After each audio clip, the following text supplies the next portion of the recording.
Bismillahirrahmanirrahim. Wassalatu wassalamu ala sayyidil anbiya wal mursalin. So students, we are going to discuss the test number 8, unit number 11, circulation. ये last night next हुआ था WhatsApp group के अंदर, और आप लोगों को इंशाल्लाह इसके मैं अब आंसर्स बताने जा रहा हूँ विद डिस्कशन, तो इसलिए ये टेल एंड मेरे साथ अटैच रहिएगा। और उससे पहले जो न्यू व्यूअर्स हैं जो कि इस टेस्ट सेशन को ज्वाइन करना चाहते हैं फ्री ऑफ कॉस्ट, तो वो क्या करेंगे जी, चैनल को सब्सक्राइब करेंगे और उसके बाद स्क्रीनशॉट लेकर अपने नाम और अपने शहर के नाम के साथ मेरे व्हाट्सएप नंबर पर मुझे सेंड कर दें, जो कि मैं अब आप लोगों को स्क्रीन पे दोबारा से दिखा देता हूँ, +923466139239। तो इसमें जी आप लोग इसको ज्वाइन कर सकते हैं, व्हाट्सएप ग्रुप को भी और टेस्ट सेशन को भी ज्वाइन कर सकते हैं। तो हम लोग चलते हैं जी आज के डिस्कशन की तरफ विदाउट वेस्टिंग टाइम। तो test number 8, unit number 11, circulation. इसमें क्वेश्चन नंबर 1 था, human heart is located in the chest cavity. तो लेफ्ट साइड ऑफ लंग्स नहीं होता, ये इन बिटवीन लंग्स होता है आपका हार्ट, और उसकी क्योंकि पोजीशन थोड़ी सी ऑब्लिक होती है, इसी वजह से उसका जो वेंट्रिकल पार्ट है वो थोड़ा सा आप लोगों को लेफ्ट साइड पर मिलता है, तो दैट्स व्हाई आपको हार्ट बीट ज्यादा लेफ्ट साइड पर फील होती है। और कुछ लोगों का हार्ट जो है वो ज्यादा राइट साइड को हार्ट बीट शो करता है, तो उनके लिए वर्ड यूज होता है दैट इज डेक्स्ट्रो हार्ट, और जिनका लेफ्ट साइड पर जारी बात है ज्यादा हार्ट बीट फील होती है उसको कहते हैं लीवो हार्ट। लेकिन वैसे जो हार्ट की लोकेशन होती है वो इन बिटवीन लंग्स होती है चेस्ट कैविटी में। तो इसका आंसर था beta option number 2। The human heart is enclosed in double membranous sac है, जिसको हम पेरिकार्डियम का नाम देते हैं। ये जिस तरह लंग्स के लिए प्लूरा होती है double thin membranous sac, similarly heart को कवर करती है पेरिकार्डियम जो कि डबल मेम्ब्रेनस सैक होती है। Number 3, which of the following is not included in the wall of heart. तो अब जब पेरिकार्डियम के नीचे आएंगे तो हार्ट की वॉल की 3 लेयर्स होती हैं, उसमें हम लोग कहते हैं नंबर 1 एपिकार्डियम, नंबर 2 मायोकार्डियम और फिर एंडोकार्डियम। लेकिन पेरिकार्डियम हार्ट की वॉल में शामिल नहीं है, और उस कैविटी की बाउंड्री है जिसमें हार्ट शामिल होता है या हार्ट जो है वो मौजूद होता है। Number 4, cardiac muscles are different from other muscles, why? Because they have branch structures, they have irregular straps, they have intercalated disc. ये सारी चीजें इनको बाकी मसल से डिफरेंट बनाती हैं, तो इसलिए इसका आंसर था Charlie.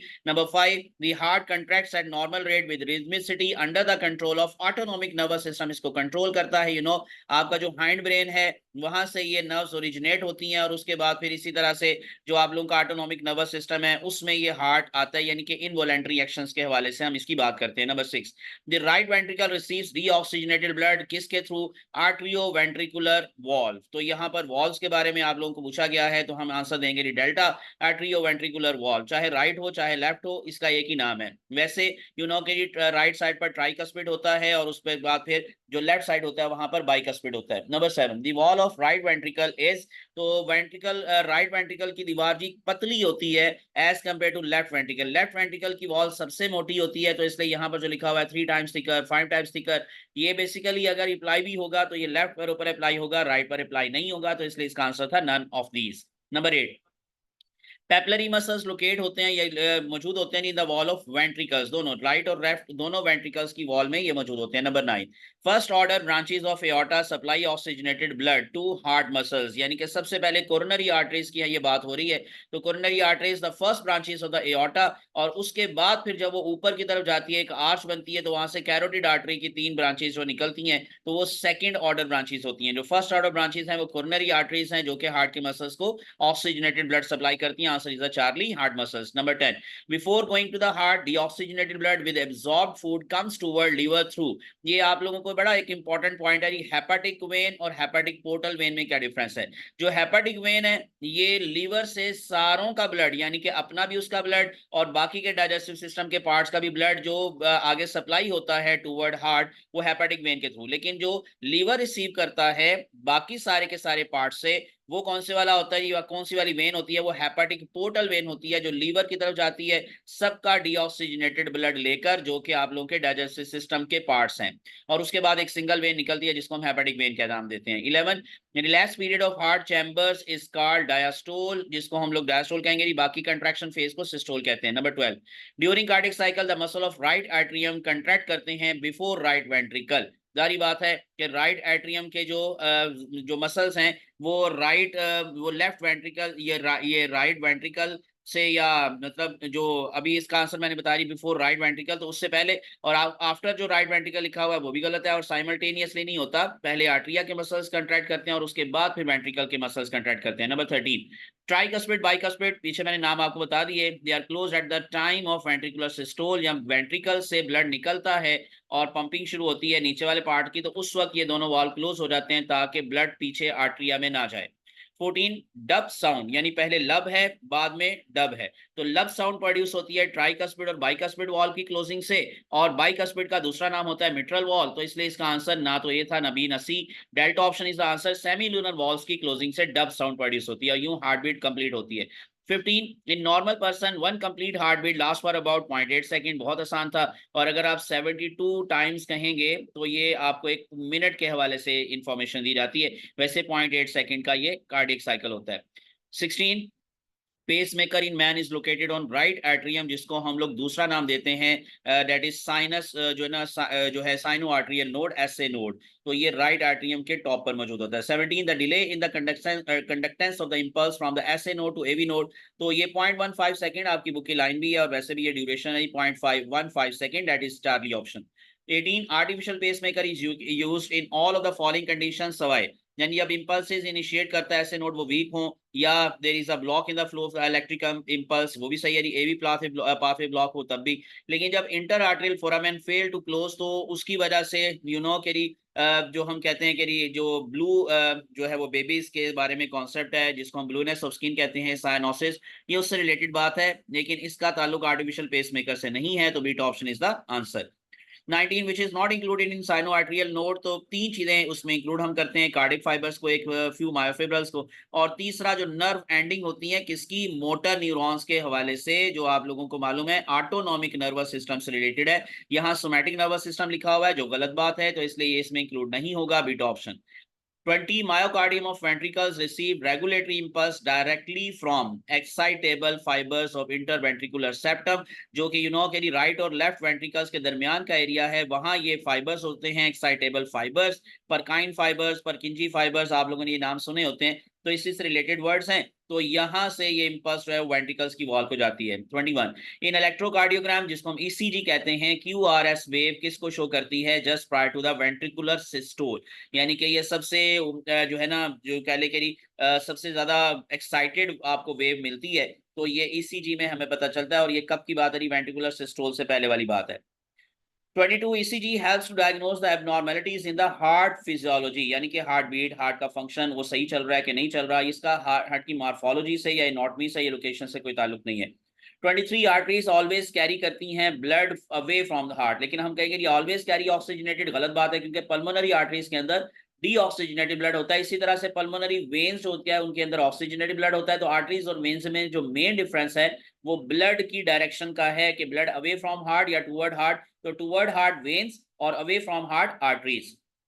24 blood vessel which brings oxygenated blood toward heart, अभी ये मैं आपको बता रहा था, pulmonary vein is the answer, alpha. 25 middle layer of arteries is made up of thick muscular tissue plus elastic fibres, यानी कि मिडल लेयर का मतलब मायोकार्डियम की बात हो रही है, तो उसमें ये थिक मस्कुलर टिश्यू और इलास्टिक फाइबर्स मौजूद होते हैं। 26 the contraction of muscles of the middle level के आर्टरीज की मिडल लेयर का मतलब एक्चुअली मैं दोबारा से क्लियर कर दूं, ये जो एक्सटर्नल लेयर होती है इसको कहते हैं ट्यूनिका एक्सटर्ना, फिर आती है ट्यूनिका मीडिया, और फिर आती है ट्यूनिका इंटरना, तो ट्यूनिका मीडिया के अंदर काफी ज्यादा इलास्टिसिटी होती है, तो इसलिए इसका answer Charlie. 26 the contraction of the muscles of the arteries and arteriole is under the control of autonomic nervous system, के लिए क्योंकि सारा एरिया जो है वो खुद ब खुद ये आगे चल रही हैं चीजें, कंट्रैक्शन खुद ब खुद हो रही है, तो इसलिए ये ऑटोनॉमिक नर्वस सिस्टम है। 27 arteriosclerosis is degenerative arterial change associated with the advancing as, इसका ताल्लुक एडवांसिंग एज से है। दूसरा इसका ताल्लुक प्लाक के साथ होता है, लेकिन ये है कि आर्टीरियोस्क्लेरोसिस का इसमें से बेस्ट आंसर क्या होगा, beta option advancing as. 28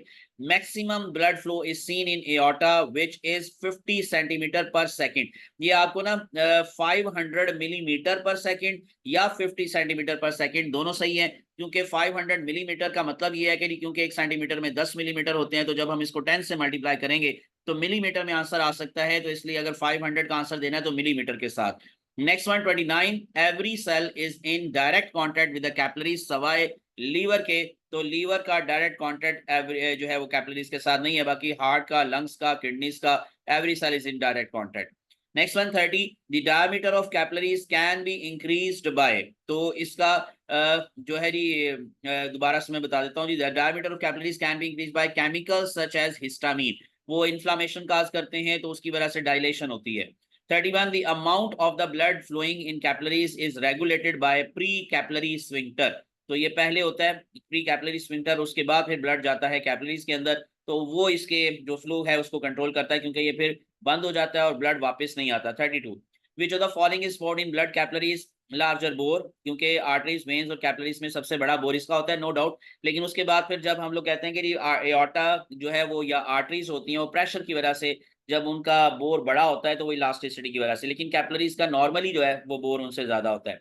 33, the exchange of material between capillary wall and body tissue occurs through, तो सारी चीजें इसमें इन्वॉल्व हैं, एक्टिव ट्रांसपोर्ट भी, एंडोसाइटोसिस का प्रोसेस भी, और फॉलोड बाय एक्सोसाइटोसिस और डिफ्यूजन भी। 34, capillaries of glomerulus in kidney join to form arterioles, capillaries के ज्वाइन होने से आर्टेरियोज बनेंगी। फिर अगर हम किडनी की बात करें, वैसे नॉर्मली विनियोज बनती हैं, तो इसलिए इसका आंसर अक्सर बच्चे विनियोज दे देते हैं, लेकिन यू नो कि ग्लोमेरुलस के अंदर जो एंटर हो रहे होता है, यानी कि वो एफरेंट आर्टेरियल होती हैं, जो बाहर जाती हैं वो इफरेंट होती हैं, तो इफरेंट कैपिलरीज के ज्वाइन होने से ही बनती हैं, तो इसलिए इसका answer 34। 35, veins have never impulse, veins के अंदर भी इंपल्स नहीं है, कैपिलरीज में भी इंपल्स का कॉन्सेप्ट नहीं होता, पल्स का ताल्लुक सिर्फ और सिर्फ आर्टरीज के साथ होता है। 36, veins always carry blood toward heart, ये मैंने अभी पीछे बता दिया कि डायरेक्शन का डिफरेंस है असल में वेन्स और आर्टरीज में, ऑक्सीजनेटेड डीऑक्सीजनेटेड का है, लेकिन वो पल्मोनरी आर्टरीज और पल्मोनरी वेन्स में आकर खत्म हो जाता है। 37, veins are similar to arteries having 3 layers, क्योंकि इसमें भी 3 लेयर्स हैं, जैसे कि मैंने बताया आउटर, मिडल लेयर और इनर लेयर, तो इसी तरह से आर्टरीज में भी ऐसा ही है। 38, middle layer of veins is made up of few muscles and few elastic fibres, जबकि आर्टरीज के अंदर थिक मसल्स थे और ज्यादा इलास्टिक फाइबर्स थे। 39, systolic pressure in a normal human वो कितना रही, 120 mm ऑफ मर्करी, और डायस्टोलिक कितना रही, 80, 75 to 80 आपकी बुक में लिखा हुआ है, तो यहाँ सिस्टोलिक पूछा गया था। 40, the difference between systolic and diastolic blood pressure disappear in capillaries and veins, वहां पर जाकर ये जो डिफरेंस है वो खत्म हो जाता है। 41, the rate of blood flow is lowest in vena cava, जो सबसे बड़ी वेन है वहां जाते जाते जाते जाते ब्लड प्रेशर सबसे कम रह जाता है और ऑलमोस्ट जीरो हो जाता है। 42, lymph is the fluid in transit between intracellular fluid, tissue fluid, इस तरह से जो है इंटरस्टिशियल फ्लूइड, ये सारा एक ही फ्लूइड के कई नाम है, तो आप इंटरसेलुलर फ्लूइड और सर्कुलेटरी फ्लूइड का मतलब है ब्लड, तो ब्लड और टिश्यू फ्लूइड के दरमियान की जो फ्लूइड है उसको हम लिम्फ का नाम देते हैं। 43, the flow of lymph is maintained by all, जिसको वॉल भी कंट्रोल करते हैं, ब्रीदिंग मूवमेंट्स भी, मूवमेंट ऑफ इजरा भी, लेकिन कार्डियक मसल्स का इसके साथ कोई ताल्लुक नहीं होता क्योंकि वहां लिम्फ होता ही नहीं है। After a fatty meal how much of lymph is made by fat globules, आसान था 1%। 45, what is related to the lymph nodes, तो ये ग्रॉइन एरिया के अंदर मौजूद है, बाकी जो टॉन्सिल है, स्प्लीन है, थाइमस है, ये लिम्फॉइड मैसेज के नाम है, लेकिन लिम्फ नोड ग्रॉइन एरिया के अंदर है, एक्सिला एरिया के अंदर है, नेक एरिया के अंदर है, तो यहाँ सारे एरिया में आपको नोड्स मिलेंगे। Next one, 46, the flow of lymph in lymphatic system as always toward, तो ये हमेशा थोरेसिक लिम्फ डक्ट की तरफ होगा, और जब थोरेसिक लिम्फ डक्ट के अंदर आ जाएगा फिर वो उसकी डायरेक्शन होगी toward subclavian vein. 47, what is wrong about the spleen, तो ये ग्रेवयार्ड है आरबीसी का, यस, जो डेड रेड ब्लड सेल्स होते हैं उनको स्प्लीन उसमें से निकालती है ब्लड में से, और फिर ये मूव करता है टुवर्ड द लीवर, और फिर वो लीवर को ट्रांसफर करती है, फिर लीवर उनकी रिसाइकलिंग करता है, तो इसलिए इसको हम ग्रेवयार्ड कहते हैं। लार्जेस्ट पार्ट है लिम्फेटिक सिस्टम का, ये भी बिल्कुल सही बात है, और डाइजेस्टिव सिस्टम में ये ब्लड को फिल्टर करता है, ये लिम्फ को फिल्टर नहीं करता, तो एक ही बात इसके बारे में गलत थी कि ये फिल्टर करता है लिम्फ को, और यही मैंने बताया ये लिम्फ को फिल्टर नहीं करता, ये ब्लड को फिल्टर करता है, बाकी लिम्फॉइड मैसेज जो है वो लिम्फ को फिल्टर करते हैं। 48, what is absent in the lymphatic system, circulation of fluid का ताल्लुक ब्लड से है, ये सर्कुलेटरी फ्लूइड सिर्फ एक ही है हमारा और वो ब्लड है।